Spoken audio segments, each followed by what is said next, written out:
The observation deck of the Zarthen dreadnought hummed with triumphant chittering. Commander Vexillar surveyed the burning remains of Earth's final colony through compound eyes that gleamed with satisfaction. Humanity's last stronghold on Kepler 442b had fallen within hours. "It is finished," Vexillar announced to his crew. "The humans are extinct.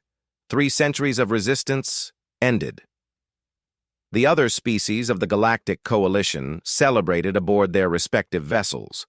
The Krill, the Zephyrians, the Moth Collective, all had united against humanity's stubborn refusal to submit. Now, finally, the galaxy could know peace under proper governance. But Vexillar felt an uncomfortable tingling in his sensory antennae. Something felt wrong.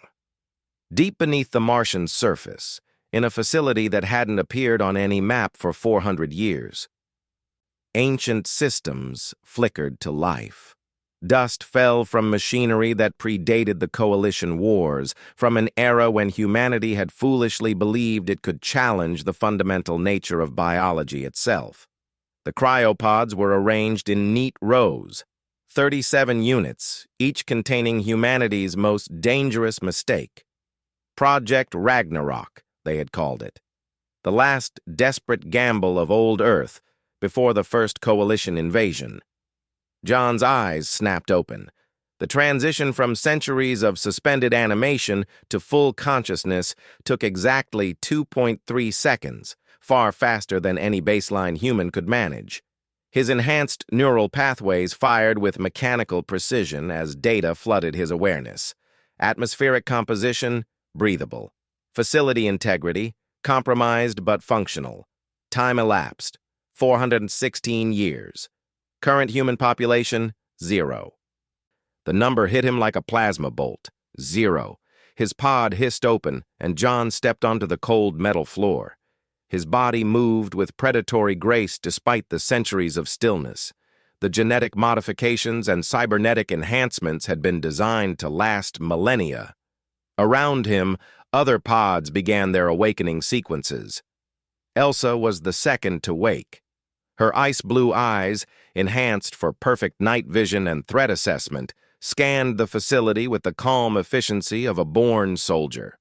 She had been 23 when they'd put her under, a volunteer who'd believed she was saving humanity's future. "John," she said, her voice steady despite the weight of lost centuries.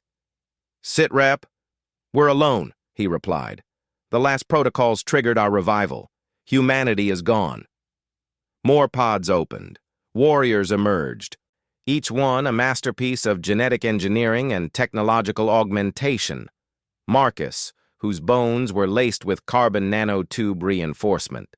Sophia, who could process tactical information faster than most species' combat computers. Dmitri, whose reflexes operated in the millisecond range. They had been humanity's super soldiers, created in desperation during the early Coalition Wars. Too powerful, too dangerous, too likely to make humanity's enemies unite against them. So they had been hidden away, frozen, waiting for a day that everyone hoped would never come. That day had arrived 4 centuries too late. The Galactic Coalition's celebration lasted 3 standard weeks. Then the reports began filtering in. A Zarthen patrol fleet vanished near Mars. A krill mining operation on Europa, destroyed. No survivors. A Coalition listening post in the asteroid belt, reduced to debris. Vexillar studied the tactical displays with growing unease. The attacks were surgical, devastating, and impossible to predict.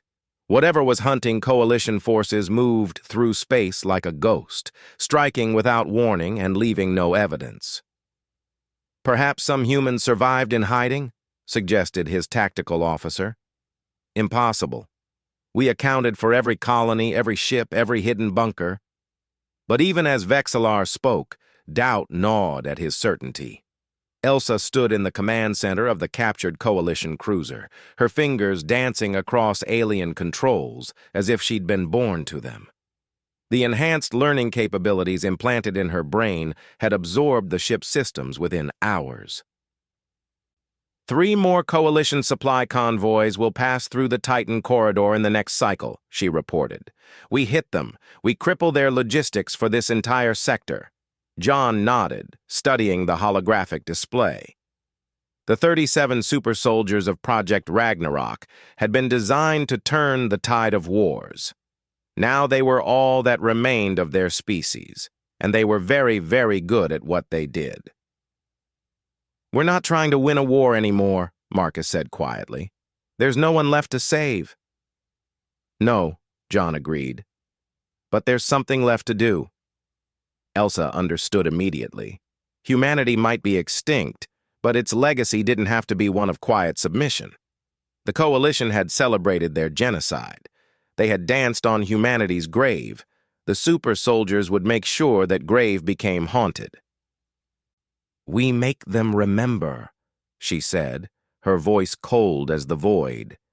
Every species in the Coalition will know what happens when you exterminate humanity. They'll tell stories about us for 1,000 years. They'll remember that when the last human fell, something far worse opened its eyes. John allowed himself a grim smile. Project Ragnarok had been named for the Norse apocalypse, the end of all things. How fitting that they would become exactly that for humanity's enemies. Set course for the Krill homeworld, he commanded.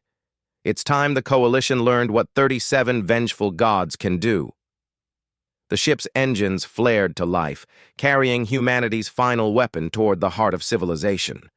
The galaxy had wanted humanity gone. It had celebrated their extinction. It would soon learn to regret that wish. In the darkness between stars, the last soldiers of a dead species began their work. Not to save, not to protect, but to ensure that the name humanity would be spoken with fear and respect for generations to come. The Coalition had won the war, but the reckoning had only just begun. End.